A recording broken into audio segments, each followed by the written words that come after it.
Nah, kali ini tentunya saya nggak sendiri nih, ada teman saya Mbak Rizky Nur Aisyah. Selamat siang Mbak. Siang. Ya. Nah, Mbak Rizky ini salah satu perantau juga di Kota Kudus. Mau tahu nggak keseruan kita berbincang-bincang santai sama Mbak Rizky? Ya, perkenalkan nama saya Rizky Nur Aisyah. Saya pelayan Papua, asal Papua. Tapi nggak banyak orang yang percaya kalau saya itu dari Papua. Nah, kok bisa Mbak? Ya, gimana ya? Mungkin karena punya berbagai aliran darah kali ya. Aliran darah apa nih?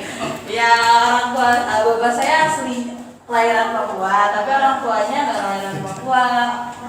Sukabumi. Kalau ibu baru asli Jawa Tengah. Jadi, tapi saya kelahiran Papua. Ya, secara otomatis saya punya Jawa Tengah, Jawa Barat, sama Papua. Kalau ibu ini Jawa Tengahnya mana Mbak? Kalau Jawa Tengah, Semarang. Oh, Semarang. Wah, orang Semarang ternyata ibunya teman-teman. Ada beberapa yang ingin saya tanyakan ke Mbak Rizky. Nah, awal cerita gimana sih Mbak? Kok bisa dari awal mula merantau nih ke Jawa ini? Oh, ya itu nggak rasanya gimana ya? Ya nggak secara mengalir secara langsung aja sih. Dari tamat sekolah SD terus langsung ke SMP SMA-nya itu ya di pondok. Gara-gara kalau sekolah di luar kagak dibiayain, jadi ya mau nggak mau kan ya harus sekolah pondok. Oh, berarti ini ceritanya itu dipaksa gitu ya? Suatu pemaksaan gitu Mbak? Atau Dipaksa gimana? tapi ya dipaksa untuk yang baik lah biasanya. Oh iya, bener juga sih ya. Oke. Terus tempat tinggal sekarang di mana Kak? Kalau sekarang tinggal orang tua di Ponorogo. Ponorogo. Iya, tinggal di Ponorogo. Oh, bisa nih awal mulanya. Bisa nih di Ponorogo karena saking anaknya udah semua ke Jawa nih, udah sekolah di Jawa ya orang tua akhirnya mau pindah gitu. Gak mau jauh-jauh dari anaknya. Terus rumah yang di Papua itu di mana? Terus ditinggal atau dikontrak? Ya jelas ditinggal kan udah pindah. Oh, udah pindah. Dijual atau apa? Ya dijual. Oh, dijual. Terus sekarang kesibukannya apa sih Mbak kalau kita? Di sini pengen dengar nggak nih cerita awal-awal Kudus gimana? Iya mau dong, kepo aku. Kepo enggak? Ya tentunya kepo dong pasti. Ya Mbak cerita. Ya awalnya sih nggak ada niatan tahu kota Kudus kayak apa ya, cuma tahu ada kota Kudus di peta kali ya. Waduh, parah nih, kayak tak putus nih. Iya ya kan taunya di peta karena nggak punya saudara nih di Kudus, cuman punya saudara di Semarang. Ya di akhir sekolah kelas 3 MA kan itu ada pengajuan nih mau pengabdian di mana. Ya mau nggak mau ya, tapi saya juga pengen istirahat dari sekolah. Ingin istirahat setahun dulu sebelum mulai sekolah lagi untuk kuliah kan. Mbak ini lulus tahun berapa sih kalau boleh tahu? 2018. Oh sama dong kayak aku 2018. Mbak tua ini.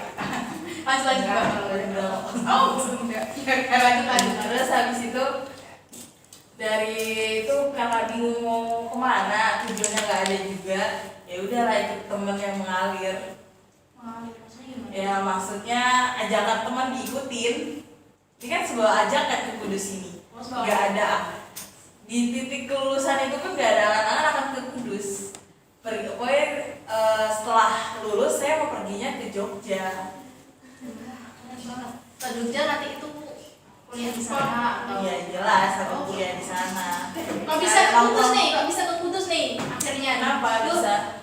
Ya karena ya itu tadi diajak teman kan, mau nggak mau lah ya, daripada disuruh di Ponorogo lagi bosen nih 6 tahun di Ponorogo, kok di Ponorogo lagi carilah kota lain ya. Jadi sampai lah ke Kudus nih di 2018 Agustus lah tepatnya. Jadi sekarang saya dari Kudus kurang lebih dari 2018, 2019, 2020, 2021. Wah, 4 tahun nih. Lalu itu di Kudus kos atau Enggak, karena sebelum kuliah pun saya kan udah di Kudus 1 tahun itu dalam masa pengabdian, dari lulus terus masa pengabdian agar dapat ijazah pondok. Jadi kan keluar dari pondok ada ijazah nih, jadi untuk dapat ijazah pondoknya harus ada pengabdian. Nah pengabdian itulah saya ke Kudus. Nah, dari situ ada rencana untuk pergi langsung 1 tahun itu melanjutkan ke Jogja karena telah tertunda kemarin kan. Tapi ternyata takdir tidak berkata. Akhirnya diputus. Iya, lanjut dan keterima deh.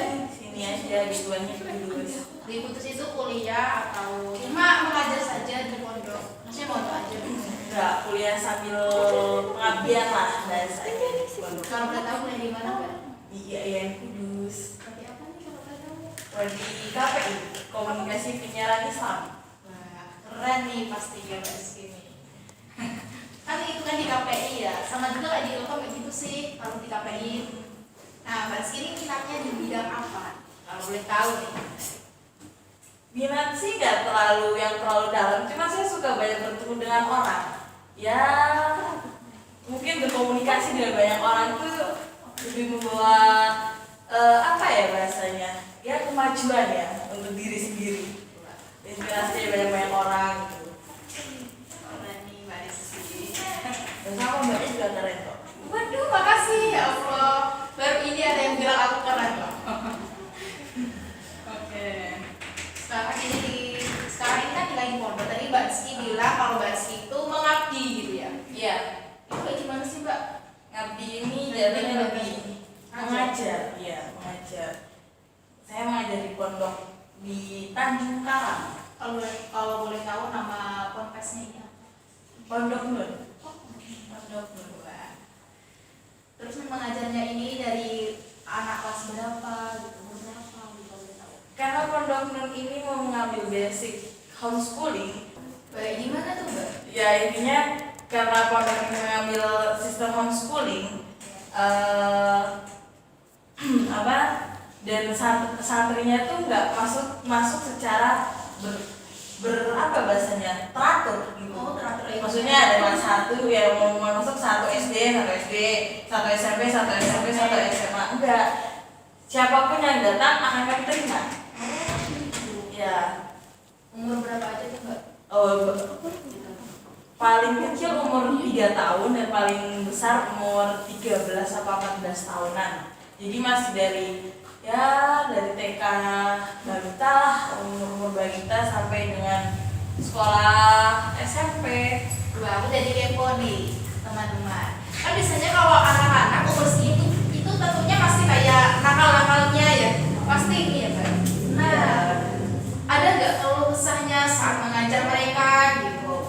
Banyak banget tuh, apalagi namanya ego ya, ego anak kecil dan ego kita sendiri nih tuh. Berlawanan tuh sangat berat lah intinya. Ya kita aja yang udah gede aja itu pasti apa namanya? Iya. Ya gimana caranya, namanya ada niat mengabdi ya harus memprioritaskan ego itu jangan sampai memecah segalanya gitu kan. Ya kita bisa menerima lah, ya intinya sadar. Kita sebagai yang lebih dewasa lebih sadar tentang ego tersebut. Keren nih Mbak Rizky nih.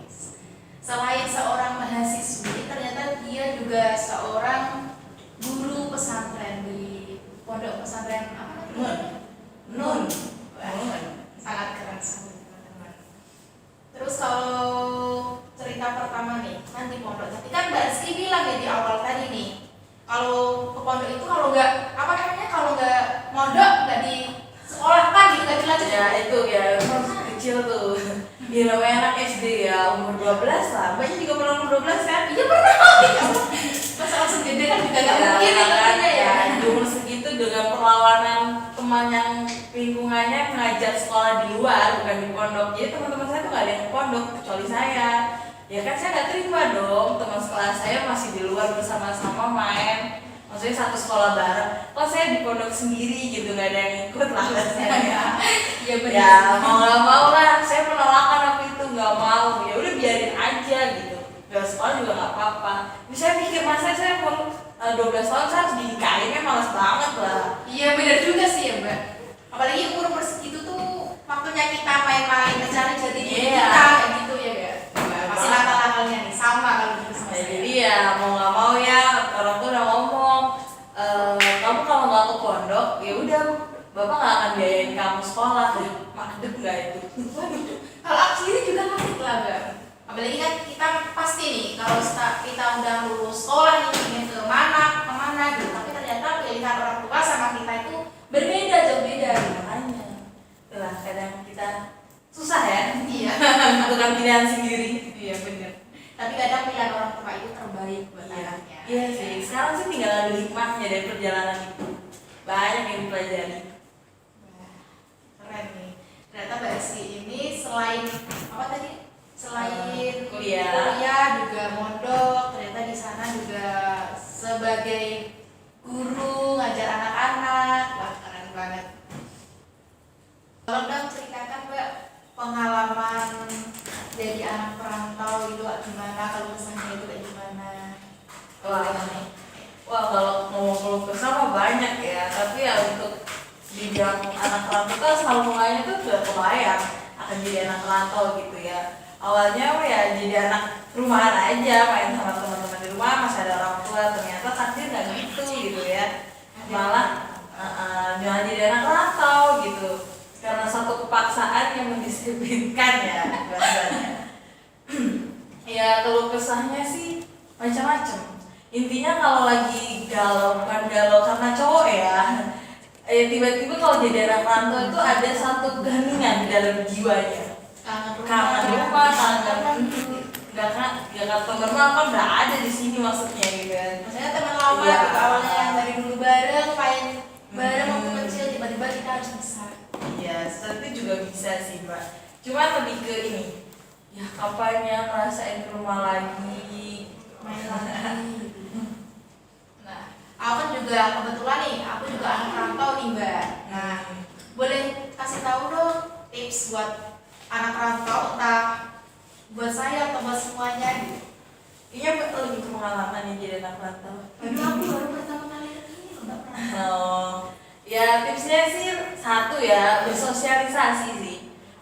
Inti dari semua rantauan itu adalah bersosialisasi sama teman-teman. Kalau kita nggak bisa bersosialisasi aja ya gimana gitu, akan ketemu teman baru dengan karakter yang baru lagi gitu. Terus dua ya harus mandiri, bisalah mengatur waktu sendiri untuk melakukan hal-hal yang diinginkan gitu. Ya awalnya minta bantuan orang tua, Iya. sekarang kita bisa sendiri. Tugas pun juga harus sendiri kan jadinya. Ada lagi Mbak? Ya mungkin itu doang ya. Itulah obrolan kita mengenai seputar anak rantau bersama Mbak Rizky. Terima kasih Mbak Rizky atas waktunya. Semoga bermanfaat buat kita semua. Wassalamualaikum warahmatullahi wabarakatuh. Sampai jumpa.